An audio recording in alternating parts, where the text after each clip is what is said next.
ओम हरि हरि ओम। ओम हरि हरि ओम।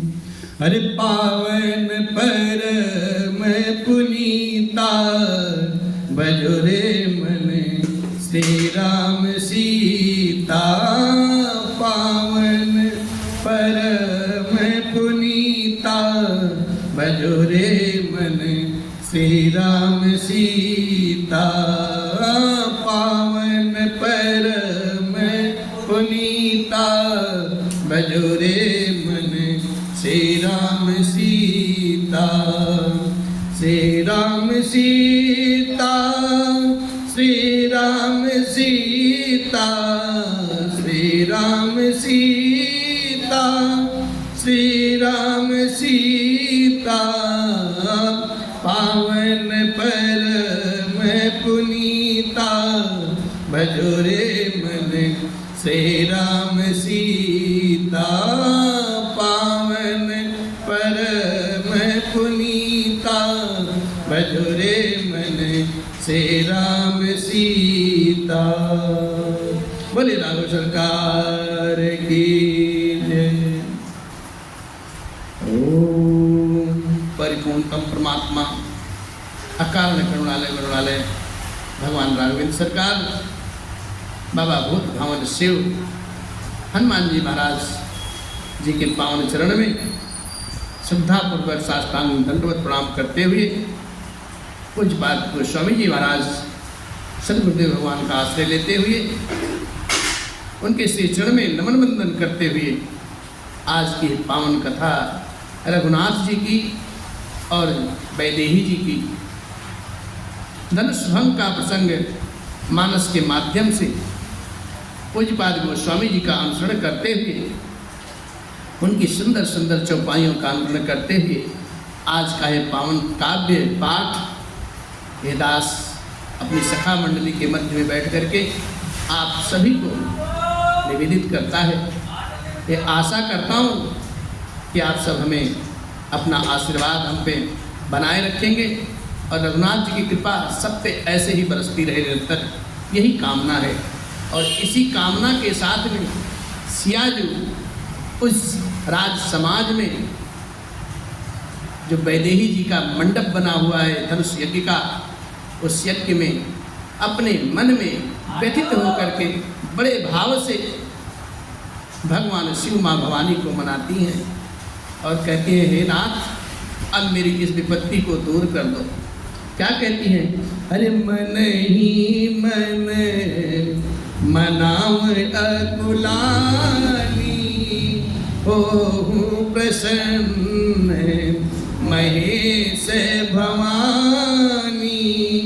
करहु सफल आपन सेवकाई करहु सफल आपन सेवकाई। करहि तुहरहु चाप गरुआई करहि तुहरहु चाप गरुआई।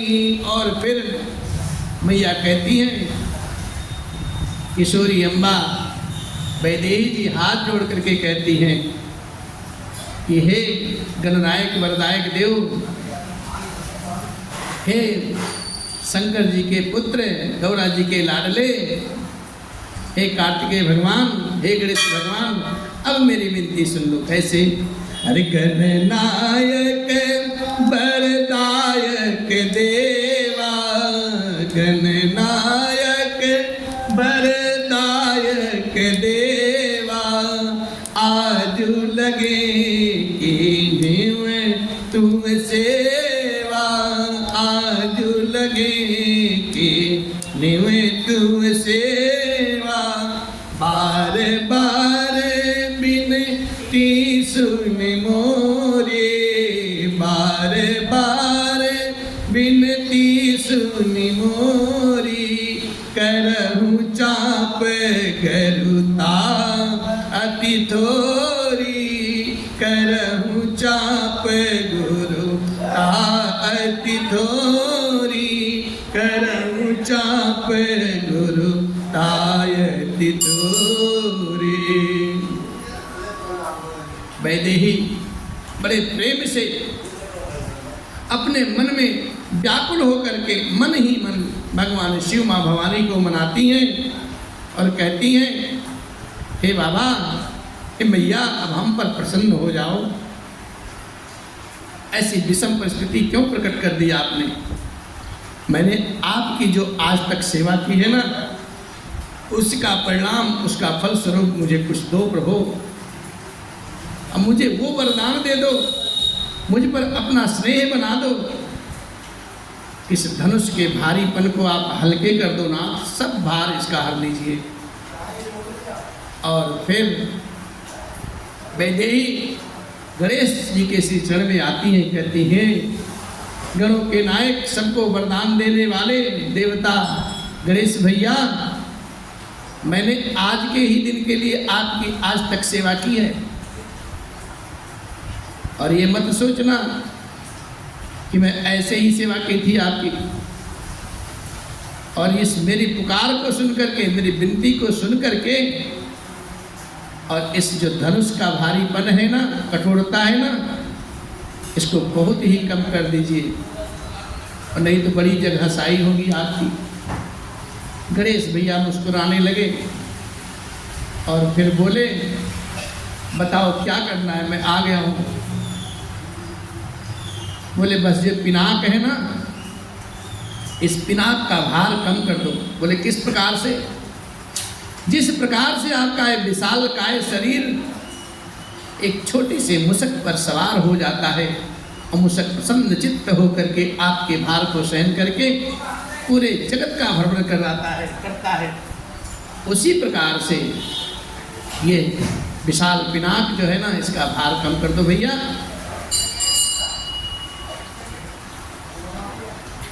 गणेश भैया तो कौतुकी भी हैं। बोले, कितना कम कर दूं? कुछ है पैमाना इसका? आधा भार कर दूं? कम? बोले, नहीं, ज़्यादा है। बोले, उसका और आधा कर दूं जो बचा है? बोले, नहीं, ये भी ज़्यादा है। बोले, फिर 20% और कम करूं? बोले, ना। बोले, तो आप ही बता दो कितना कम करना है। बोले, गणेश भैया, मैं जब भगवान का प्रथम दर्शन की थी ना, उस वाटिका में, उस समय प्रसून दल लेते समय इनके ललाट पर, इनके भाल पर श्रम की बूंदें उत्पन्न हो गई थी। जब ये पुष्प तोड़ते समय इतने पसीने से तरबतर हो गए, थकावट में आ गए, इस पिनाक को कैसे तोड़ेंगे? बोले, तो क्या किया जाए? बोले, इस धनुष का जो भार है उसको एक पुष्प के बराबर कर दो। सियाजू गणेश भैया से ऐसा वरदान मांगती। बोले, तो और इस भार को क्या करूं? बोले, जो ये भार है, जितने मूढ़ राजा हैं उनके सर पर मढ़ दो, और मुझसे आज आपको और कुछ प्रश्न नहीं करना है, और ना ही मुझे कुछ चाहिए। मुझे चाहिए, मैंने आपको बोल दिया है। और सियाजू भगवान के शरीर को देख करके सारे देवता सब धीरे धर करके भगवान को निहार रहे हैं, और इधर वैदेही जी और गणनायक गणेश भगवान के बीच में वार्ता चल रही है, अदृश्य वार्ता सा, किसी को कुछ पता नहीं चल रहा है। देखी देखी रघुवीर तन सुर मनावे धरि धीर, भरे बिलोचन प्रेम जले उलकावली शरीर। श्री रघुनाथ जी को देख देख करके, श्री रघुनाथ जी को देख देख करके श्री सीता जी का धीरज धर करके देवताओं को भी मना रही हैं सीता सिया जी, और उनके नेत्रों में प्रेम के आंसू भरा है साहब, शरीर में रोमांच उत्पन्न हो गया है। और फिर कहते हैं, नीके निरखी नयन भरी शोभा, पितुपन सुमरे बहुरी मनु चोभा। आह ठानी, समुझत नहीं कछु लाभ नहानी, समुझत नहीं कछु लाभ नहानी। सिया जी भगवान को देख देख करके नैन भर भर के उनको निरख रही हैं, निहार रही हैं उनकी शोभा को। और फिर सिया जी के मन में एक बार तो प्रसन्न चित्त के भाव हो जाते हैं, प्रसन्न हो जाती हैं। फिर पिताजी का जो प्रण है उसको सुमिर करके याद करके उनका मन क्षुब्ध हो जाता है। वह मन ही मन कहने लगी, अरे पिताजी आपने बड़ा ही कठिन हट ठाना है, आपने लाभ हानि का तनिक में विचार नहीं किया, कैसा हट कर लिया। और मंत्री लोग सब डर रहे हैं, सभी भयभीत हैं। सचिव सभय सिख दे न कोई, बुध समाज बड़े अनुचित। कहती हैं सिया जी अपने मन में, जो सचिव लोग बैठे हैं ना, मंत्री लोग बैठे हैं, पिताजी को कोई अच्छी सीख नहीं दे रहा है। एक पंडितों का जो समाज है, सज्जनों का जो समाज है, सभा में ये भी बहुत अनुचित देख रहे हैं, कुछ कोई कह नहीं रहे। अभी जो शंका थी कुछ पल पहले, और सिया जी के माता जी की सुनैनाम्बा की जो शंका थी उसको दूर तो उसका निवारण उनकी सखियों ने किया है, लेकिन अब शंका थोड़ी सी सिया जी के अंदर होती है। और इस शंका का निवारण कौन करता है? मैया अपने मन में ही विचार करती है। अरे कहूँ गन कुली सहूँ चाही कठोरा, कहाँ श्यामल मृदु गात किशोरा, विधि कहीं भांति धर्म उर धीरा, सिरन सुमन कन बेधिए हीरा, सिरन सुमन कन बेधिए हीरा। कहाँ तो वज्र जैसा प्रचंड कठोर धनुष, और कहाँ ये सुंदर किशोर कोमल बालक श्याम सुंदर भगवान है। और हे विधाता, मैं हृदय में धीरज किस प्रकार से धारण करूं? सिर के फूल के कण से कहीं कोई हीरा छेद पाया है?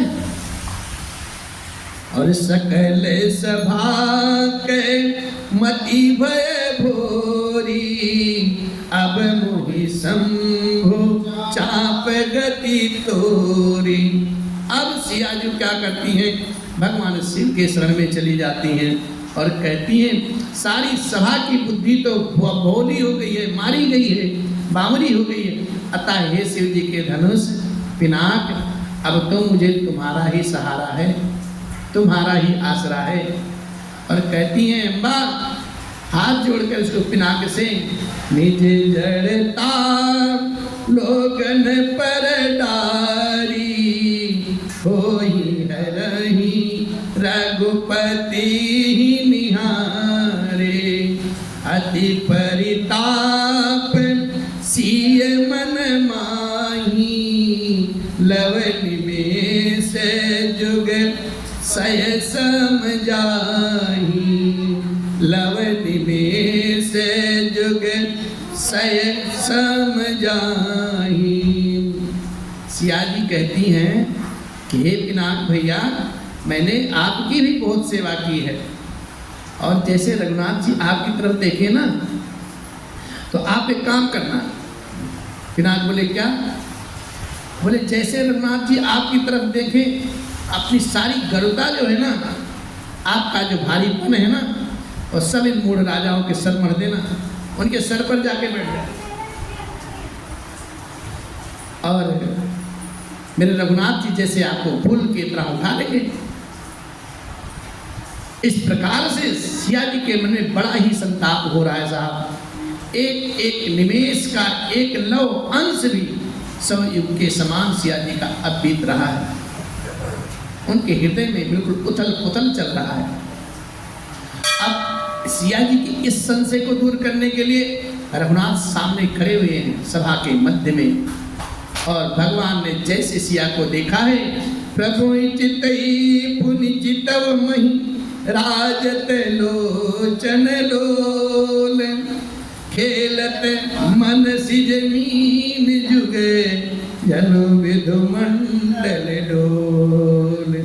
राघवेंद्र सरकार बस जहाँ पिनाक रखा हुआ विराजमान है वहाँ पे भगवान पहुँच जाते हैं, और राघवेंद्र सरकार को देख करके प्रभु श्री रामचंद्र जी को देख करके फिर पृथ्वी को की ओर देखती हुई श्री सीता जी के जो चंचल नेत्र हैं इस प्रकार से शोभित हो रहे हैं, मानो चंद्रमंडल रूपी डोल में कामदेव की दो मछलियां डोल रही हो साहब, ऐसी सिया जी लग रही। और सिया जी की गति देखिए कैसी बाबा ने लिखी है।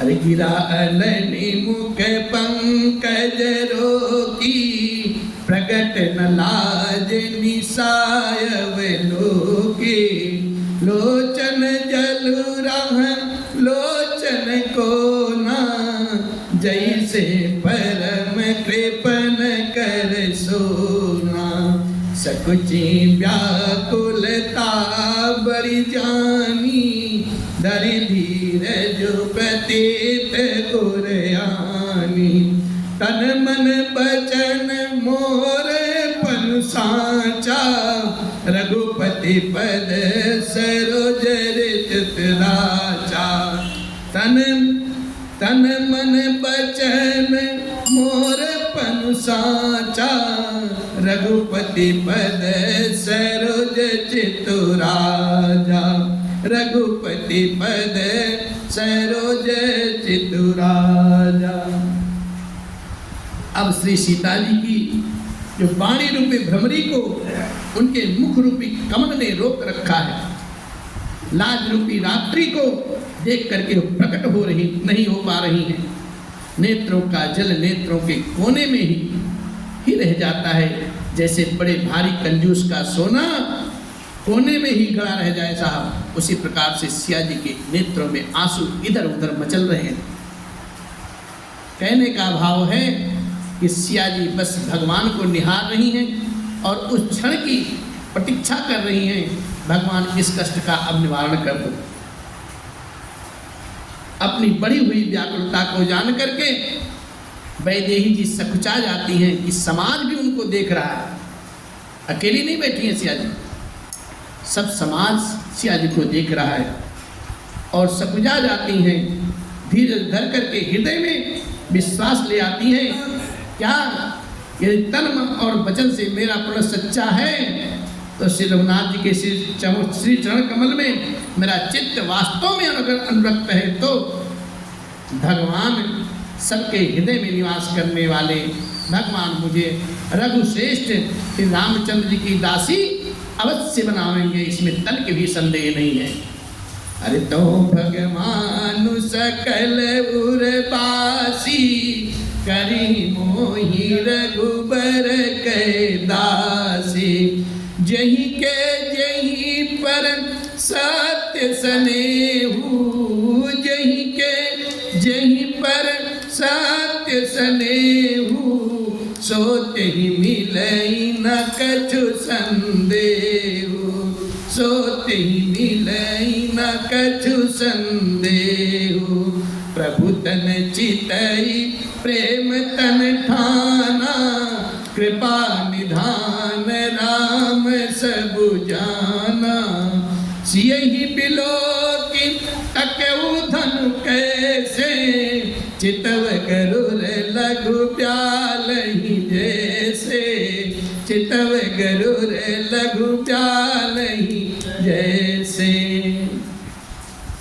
श्री सीता जी अपने मन को पवित्र करते हुए कहती हैं, यदि हमने हमारे हृदय ने भगवान से सच्ची प्रीति की है, सच्चा नेह लगाया है, तो सबके हृदय में निवास करने वाले मेरे रघुकुल श्रेष्ठ भगवान मुझे श्री रामचंद्र जी की दासी मुझे अवश्य ही बनवाएंगे, इसमें तनिक भी संदेह नहीं है। और जिसका जिस पर सच्चा स्नेह होता है साहब ना, उसे मिलता ही अवश्य है, इसमें कुछ भी संदेह नहीं है साहब। अब सिया जी की इस दशा को देख करके भगवान राघवेंद्र जब देखते हैं, सब कुछ कृपाल धाम समझ जाते हैं। प्रभु की ओर सीता जी ने शरीर के द्वारा जो प्रेम ठान लिया है, अर्थात यह निश्चय कर लिया है कि शरीर इन्हीं का होकर ही रहेगा अथवा रहेगा ही नहीं, ऐसा उन्होंने संकल्प कर लिया है। कृपा निधान भगवान राघवेंद्र सब कुछ जान गए। उन्होंने सीता जी की ओर देखा है और फिर धनुष को ऐसे देखा है जैसे गरुड़ जी छोटे से सांप को देखते हैं। धनुष अब छोटा सा सांप दिखाई दे रहा है और राघवेंद्र सरकार साक्षात गरुड़ दिख रहे हैं। और फिर लक्ष्मण भैया सभा में खड़े हो जाते हैं, कहते हैं लखन लख्यऊ रघुवंश मणि ताक्यों हर को दंडो, पुलक गात बोले बचन चरण चापि ब्रह्मांड। जब भगवान को धनुष को जब भगवान ने धनुष को देखा झटके में और लक्ष्मण भैया सभा में बैठे थे, वो समझ गए अब क्या होने वाला है और अपने मन से झट से खड़े हो गए और कहते हैं भगवान राघवेंद्र ने शिव के धनुष की ओर ताका है तो लक्ष्मण जी शरीर से पुलकित होकर के ब्रह्मांड को अपने चरण से पूरे दबा लिया और ऐसा वचन बोलते क्या, अरे दिस कंजर कमठ अहि कोला धरऊं धरनि धर धीर न डोला, राम चाहि शंकर धन तोरा हो सजग सुनि आयस मोरा। हे दिग्गजों, हे कच्छप, हे शेष बाला, धीरज धर करके पृथ्वी को थामे रहो जिससे यह हिल न पाए।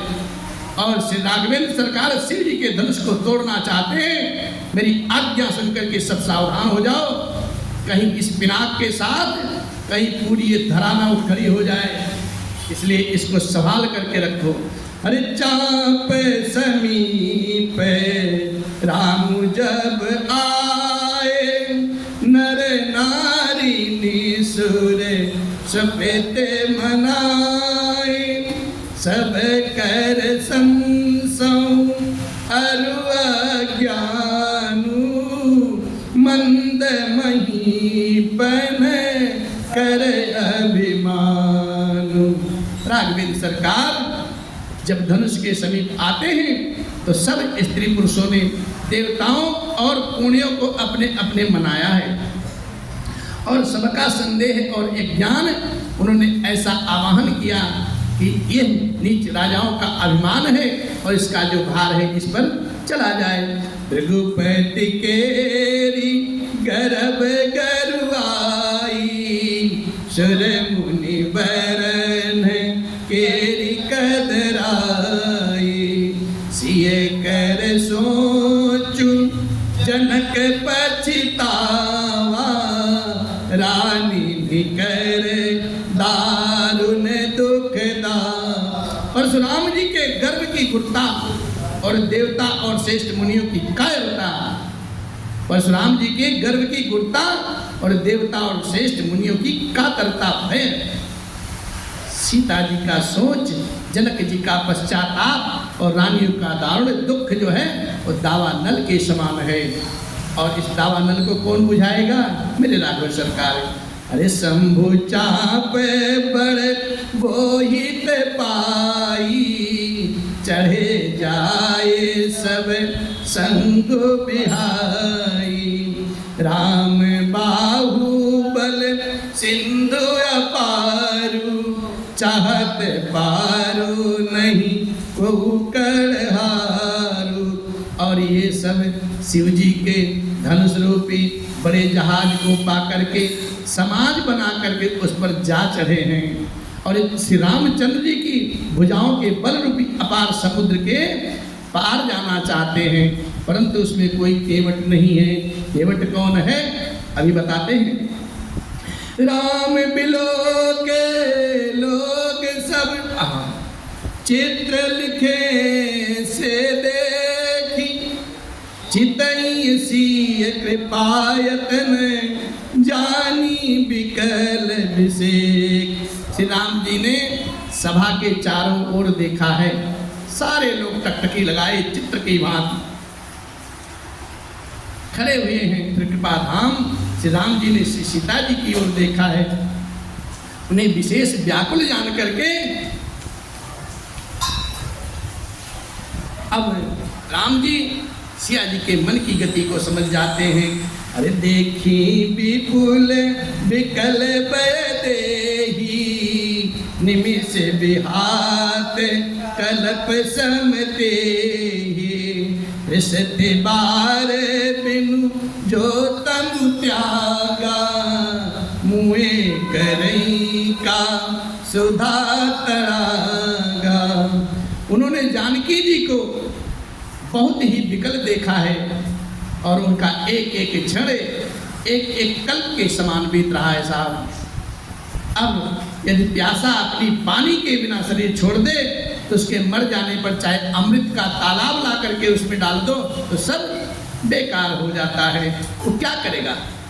जब जीते जी उसको कुछ नहीं मिला तो मरते दम पे उसको कुछ भी पिलाओ तो सब बेकार है साहब। और बाबा बड़ी लाइन एक अच्छी लिखते हैं कि काबर सा सब कृषि सुखाने समय चुके पुनि का पछिताने अब जिए जानी जान की देखी प्रभु कुल के लखी प्रीति विषेक। सारी खेती अगर सूख जाती है, समय पर वर्षा ना हो और बाद में अगर वर्षा हो तो वर्षा हो किस काम का साहब, क्या लाभ होगा?